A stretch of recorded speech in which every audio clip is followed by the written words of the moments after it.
دوستو یاد رکھنا، تگڑا اور مضبوط جوان پتہ کون ہوتا ہے؟ جس کی نظریں پوری طرح اس کے کنٹرول میں ہوں۔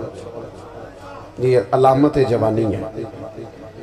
جس آدمی کا پوری طرح دو لوگ دنیا میں کبھی کوئی کارنامہ سر انجام نہیں دے سکتے، ایک جو حرام کھاتا ہو، ایک جس کی نظر ناپاک ہو۔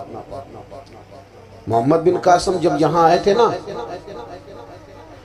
تو ایک دن بڑے پریشان تھے، تو ایک بزرگ کہنے لگے آپ کیوں پریشان ہیں؟ کہنے لگے راجہ دہر سے مقابلہ ہے اور ہماری فوج تو سندھ کے رستے بھی نہیں جانتی، زبان بھی نہیں جانتی، لڑیں گے کیسے؟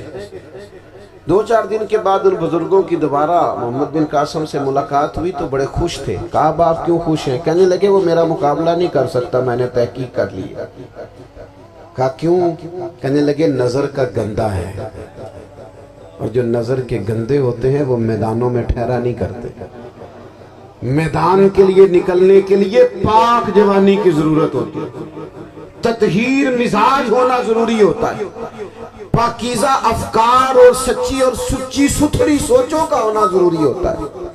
اس لیے فرمایا کہ میرا مقابلہ نہیں کر سکتا۔ حضرت عبداللہ ابن حذافہ کمرے میں تھے تو وزیر کی بیٹی اندر سجی سمری پہنچ گئی۔ جیسے ہی آپ نے اس کفر کی چال کو دیکھا تو تیمم کر کے نفل شروع کیے۔ وہ ساری رات بیٹھی رہی، رب کا بندہ ساری رات عبادت کرتا رہا۔ عبادت بڑا سہارا ہے، مصلی بڑا سہارا ہے اللہ کے بندوں۔ صبح دروازہ کھولا، وزیر نے اپنی بچی سے پوچھنا چاہتا تھا رزلٹ کیا نکلا، تو وہ کہنے لگی پیچھے ہٹ جا، اب تیرا میرا تعلق کوئی نہیں، میں نے نبی پاک کا کلمہ پڑھ لیا۔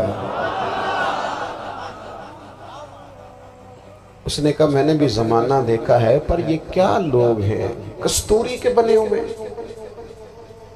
سندل سے دھلے ہوئے، کہ میں ساری رات کمرے میں رہی اور 100 اور 1000 آدمی جس جوان کا مقابلہ نہ کر سکے، اتنا طاقتور جوان کمرے میں رہا اور اس نے نظر اٹھا کے نہ دیکھا۔ او کچا رنگ للاری والا جڑا چڑھ دا تے لیندا رہیندا ہے، اے عشق تیرے دا رنگ محمد چڑھیا پھیر نہیں لیندا۔ میں کہا ایک دفعہ نظر اٹھا کے نہیں دیکھا، کمال ہو گئی۔ اتنے بڑے لوگ، اتنی بڑی سعادت مندی، فیروز بختی، معاملہ فہمی حد ہو گئی۔ اللہ اکبر۔ دوستو بادشاہ جب پوری طرح ہار گیا نا، اس نے کہا مار دو۔ تیل گرم کیا ایک کڑاہی میں، اور جب آپ کو اس میں ڈالنے لگے تو آپ کی آنکھوں میں آنسو آ گئے۔ بادشاہ کا خیال ہوا شاید نرم ہو گئے ہیں، کہنے لگا روئے کیوں؟ فرمانے لگے سوچتا ہوں جان ہی ایک ہے، کتنا مزہ ہے اس کی راہ میں جان دینے کا، کتنی لذت ہے اس کے نام پر مرنے میں، کتنا لطف جے تو چڑھیا اتے دار بھی نہیں، تے جے تو وکیا عشق بازار بھی نہیں، تے ایڈا سستا سودا پیار بھی نہیں، تے ایڈا سستا لبدا یار بھی نہیں۔ کئی جنگل گانے پیندے نہیں، کئی دوزخ لنگنے پیندے نہیں، جے اس ملوں بھی مل جاوے ایدوں سستا ہور بپار بھی نہیں، تے کچھ سمجھ نہ آوے لوکانوں کادے نال شہید کرے، ڈٹھی یار دے ہاتھ تلوار بھی نہیں، پر او دا خالی جاندہ وار بھی نہیں۔ کہنے لگے ایک جان ہے نا، دل کرتا ہے ہزاروں ہوتی تو ایک ایک کر کے محبوب کے نام پہ قربان کرتا، جب میرے پاس ہے یہ کروں کیا؟ حضرت عبداللہ ابن حذافہ رضی اللہ تعالیٰ عنہ جب روئے اور بادشاہ نے یہ بات سنی تو بادشاہ اٹھ کے کھڑا ہو گیا، سارے وزیروں مشیروں کو کہنے لگا تم نے کہا تھا نا بندہ ضائع کرنے والا نہیں، یہ بھی ضائع کرنے والا نہیں۔ کہنے لگا میرا ماتھا چومو، تم جیسے لوگوں کو قتل نہیں کرنا چاہیے، آزاد کرنا چاہیے۔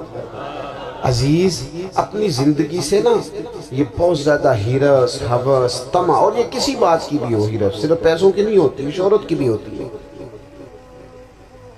یہ بیماری انسان کو اقتدار کی بھی ہوتی ہے، تعریف کی بھی بیماری ہوتی ہے، یہ سارے نقص ہوتے ہیں لوگوں اور معاذ اللہ بعض جبوں کبوں کے اندر بھی ہوتے ہیں، وہاں بھی پنپتے ہیں۔ اپنی زندگی جب تک اس سادگی میں نہیں لاؤ گے جو رسول پاک نے عطا فرمائی، جب لوگ آسانیوں میں پوری طرح الجھ گئے تو پھر وہ دور ہوئے اور کفر چڑھ گیا۔ دوسری بات، اللہ کے محبوب صلی اللہ تعالی علیہ وسلم کی محبت ہم سے تقاضا کرتی ہے کہ ہم اس مشن کے لیے کام کریں جس مشن کے لیے رسول پاک نے کام فرمایا ہے۔ ہم سارے کام بڑے مضبوطی سے، سوچ سمجھ کے، تدبر سے، حکمت سے، تقاضوں کو مد نظر رکھتے ہوئے کرتے ہیں سارے کام۔ دین کے کام میں ہمارا مزاج نہیں ہوتا، او ہو جائے گا جی، آپ بسم اللہ پڑھیں جی، شروع کریں جی۔ آپ تقاضوں کو سمجھیں، چیزوں کو دبائیں نہیں، چیزوں پر غور کریں۔ کسی کے ذہن کی سطح پر سوال ابھرتا ہے، اس کا تسلی بخش جواب دیں۔ اپنی زندگی میں دین کے کام کے لیے اپنے آپ کو وقف کریں، اور دین کے کام کے بہت سارے پہلو ہیں۔ ہزاروں لوگوں کو قرآن پاک ٹھیک پڑھنا نہیں آتا، ہزارہا لوگ ہیں جو قرآن مجید کے مطالب سے آگاہ نہیں ہیں، دین کی بنیادی ضروریات سے لوگ نابلد ہیں۔ میں آپ کو کس طرح یہ بات سمجھاؤں کہ ہزاروں کی تعداد میں طلاقیں اس لیے ہوتی ہیں کہ مردوں کو طلاق کے مسئلے نہیں آتے، انہیں پتہ نہیں ہے کہ مجھے حقوق زوجین کے معاملے میں کیسے چلنا۔ ڈھیر سارے گھروں میں تباہی اس لیے ہے کہ تربیت اولاد کا دینی منہج ہمیں نہیں پتہ۔ اپنا حصہ ملائیں دین کے کام میں۔ ایک آدمی کو اگر تو نمازی کرنے میں کامیاب ہو گیا، تیری زندگی بدل گئی۔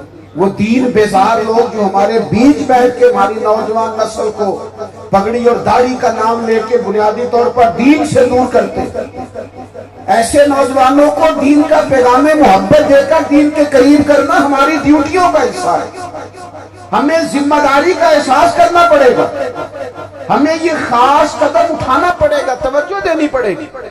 مساجد، مدارس، میں آپ سے عرض کروں، اتنی ڈٹ کے مخالفت ہوتی ہے نا مدرسوں کی، اتنی ڈٹ کے۔ میں ادارہ چلاتا ہوں، اس کے چلانے میں جو مشکلات ہیں وہ تو ہم بتا نہیں سکتے آپ کو، اس لیے کہ میری قوم، میرا اس قوم سے تعلق ہے جو نعت خواں امیر کرنا چاہتی ہے، مدرسے نہیں۔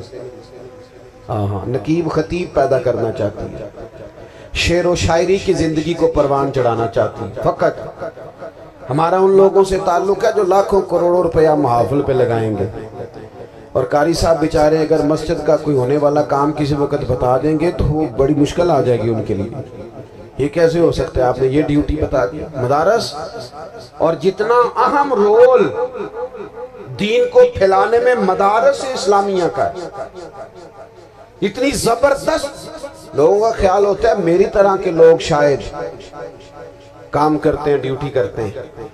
یہ 10-15 لوگ آپ کو نظر آتے ہیں جو آپ کو کہیں میڈیا پر یا ادھر ادھر ڈیوٹی کرتے، مخلص لوگ اپنی جگہ پہ، وہ بھی بڑا ہی کام کر رہے ہیں، جو میڈیا پہ آ کے بھی اخلاص سے اور درد دل سے کو دین کی، ان کی بھی کسی بات کی حوصلہ شکنی نہیں۔ لیکن ہزارہا اساتذہ جو مدارس میں بیٹھ کے پڑھاتے ہیں، جنہوں نے وہ سارے لوگ تیار، آپ سمجھ نہیں سکتے کتنا بڑا کام۔